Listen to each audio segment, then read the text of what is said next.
Hello, Stephan here with Liquidity with a video about the origins of the French and German, the standard French and German R. Liquidity. The standard versions of both French and German have the sound in common. The letter R is pronounced in both of those languages in the standard form by a uvular rhotic sound, a sound that is actually created just back there where your throat starts, where the uvular is, through a slight vibration of that area where your uvular is. Not all varieties of French or of German actually use the uvular rhotic R.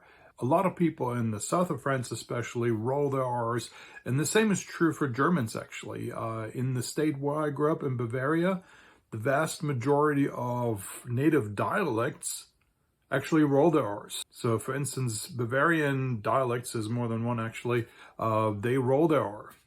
In the northern part of Bavaria, the Bavarian Frankonian varieties also roll their R's. They actually sound really nice. Also northern German varieties that have a trilling rolling R. So the uvular R is actually not the only way to pronounce an R in German or in French, but it is the standard way. French is the only Romance language that I know of that actually has the uvular rhotic. German is one of a few languages among the Germanic languages that actually use that. So Danish uses it, but other languages like Swedish, for instance, which sounds fantastic largely because they roll their R's and it's kind of sing-songy and it's a very, very pleasant language actually. They roll their R. Dutch people pronounce the R very similar to how Americans actually pronounce the R, like a R. The Flemish people in Belgium, who speak a language that's very similar to Dutch, roll their R as well. And English people, of course, speak an R that is very similar to my R right now. But there are also plenty of people in the British Isles who roll their R's. For instance, a lot of people in Scotland roll their R's. So among Germanic languages, it seems to me that they're actually more rolling R's or non-uvular rhotic R's than there are uvular rhotic R's. And it is especially intriguing that French and German share that, since French is a Romance language and German is a Germanic language. So what do those two languages have in common that could possibly explain the origin of the uvular rhotic? I will give you a couple of examples, a few words in both French and in German, and with an English translation, and then a Bavarian equivalent to show you how French, standard French and standard German are very similar in the way that they pronounce this sound and how it's not necessarily pronounced that way in other German dialects. So here we have the word roll in English, as in what role to play. So in French we would say roll. In German we would say rolle. In Bavarian we would say rolle. The next one is an adjective which means fat or large. So in French it actually means fat, very, very large. In German it just means big or large. So in French we have the masculine gros and the feminine grosse. And in German we have groß. And in Bavarian we would say groß. Okay, next one is the name Charles, basically. How do I say that in French, German, and Bavarian? So first of all, Charles. German, Karl. Bavarian, Karl. Next one is the word to scratch. In French would be gratter. In German it would be kratzen. In Bavarian it would be krotzen. Next one is actually the name of a French region, Burgundy. And in French I would say Bourgogne. In German I would say Burgund. In Bavarian, I would say Burgund. Next one is actually a French word that we also use in German, charming. Charmant, charmant. In Bavarian, we would say charmant. The next one is a word that exists basically in all three languages, the word for rich. In French, we would just say riche. In German, we would say reich. In Bavarian, we would say reich. I want to especially thank Colin Gorey for sharing his paper, The Adventures of the Guttural R, with the public on his website, colingorey.com. And in his paper, he explains that there are three current theories on where the guttural R may have actually come from. One of them says that it may actually have its origin somewhere in Scandinavia and then somehow found its way southward into Germany and into France. Another theory says that it just came about, basically was invented in Paris in the 1600s, and because of the prestige that Parisian culture had at that time, it spread not only through France but also into Germany. Another theory says that it just spontaneously came about in different parts of France and Germany and then just spread. He also explains that none of these theories are actually proven, so they're just theories. I would like to suggest another theory, and that is that the uvular R has its origin with the royal Frankish dynasty of the Merovingian kings. So let's go back almost 1600 years in European history.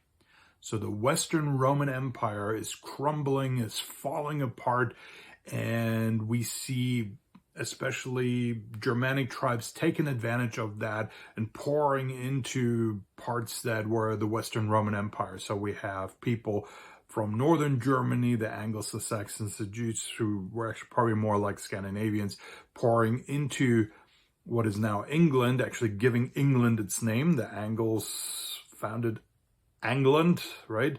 The Scottish still call it England. The English, the Franks, who actually gave France its name, poured into not only Western Germany, which was back then part of the Roman Empire, but also into what is today the Netherlands, Belgium, and France, and eventually other areas. The Visigoths and the Ostrogoths went into more Mediterranean areas like Italy and Spain and also southern France.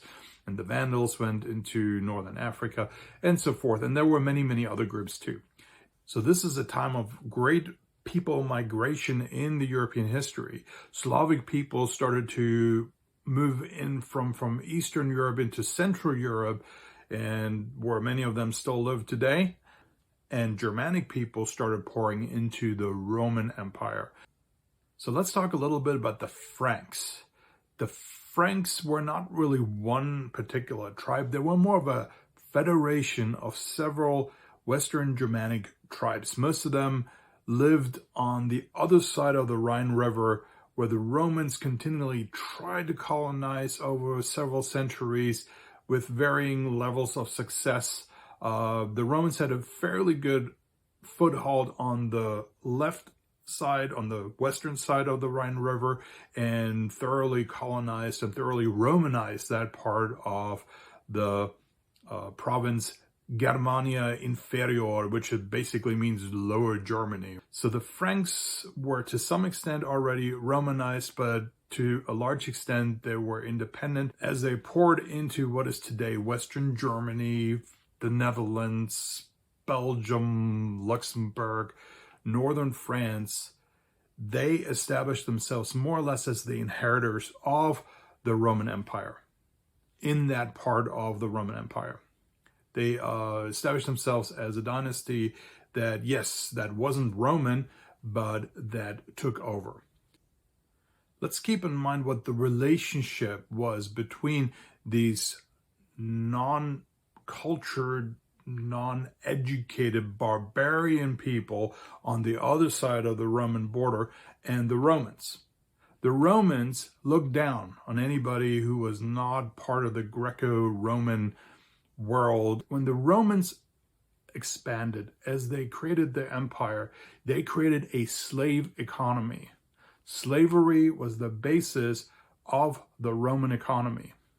And whenever they went to war, whenever they said they felt threatened by somebody, they would, after they killed many people, they would take a lot of prisoners. So the Romans really had very, very low regard for anybody who they considered barbarian. Anybody who talked like bar. That's where the word barbarian comes from. So they had high esteem for the Greeks, and to various degrees also for people from the Eastern Mediterranean areas, where several other cultures, high cultures came about. But the Celtic people, and especially the Germanic people, they didn't really care for very much.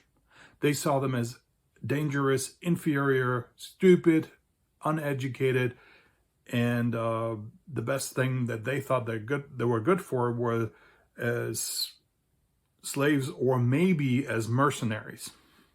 When the Franks took over large chunks of the Western Roman Empire, they felt the need to prove themselves as cultured people, as Romanized people.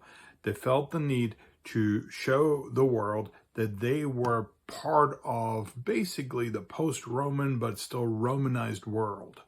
One way in which they did that was by accepting the Roman state religion.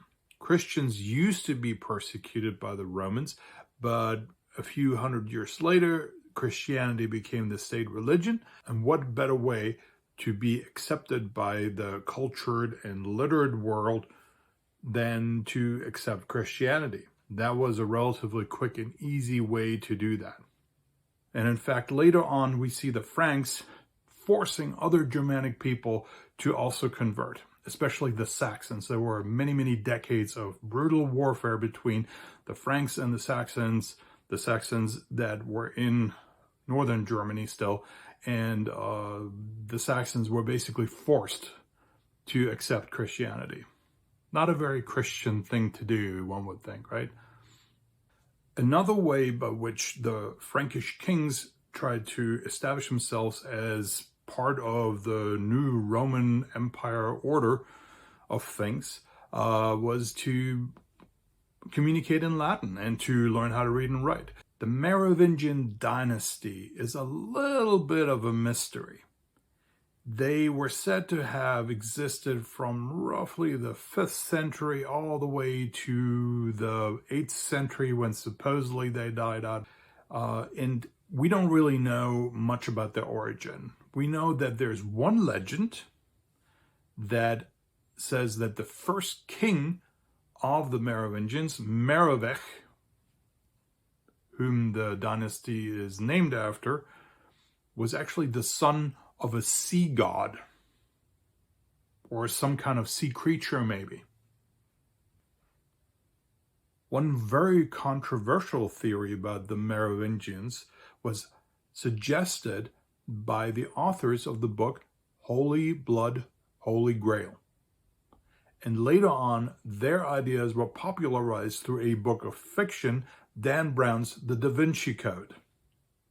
Now, these are theories. There is no proof that any of this is accurate. However, the theory is very, very interesting. And sometimes a theory or a myth can still be powerful even if it is not based in fact, right? So this theory says that the Merovingians are actually the descendants of Jesus Christ himself. Highly controversial. The idea is that Mary Magdalene was actually more than just a person in the sphere of Jesus Christ during their lifetime, but that she was actually his wife, and that she bore not one but several children to him. And one of her daughters was the direct ancestor of Merovech, the first member of the Merovingian dynasty. Now, bear in mind that there are several centuries between when Mary Magdalene lived, or when we think she lived, and when the first Merovingian kings took power.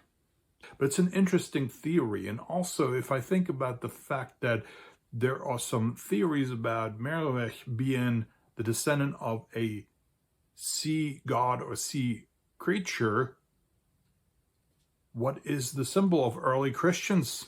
It's a fish. So maybe there's a connection there. I don't know. Here's what I'm thinking. Now hear me out. Here's what I'm thinking. What if the Merovingians wanted people to believe that? And in order to drive that point home, what better way than to start talking like what they thought Jesus talked like?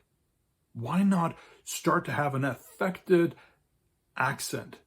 This is also a time when we know that Jewish people started to settle in Germany, especially in Western Germany.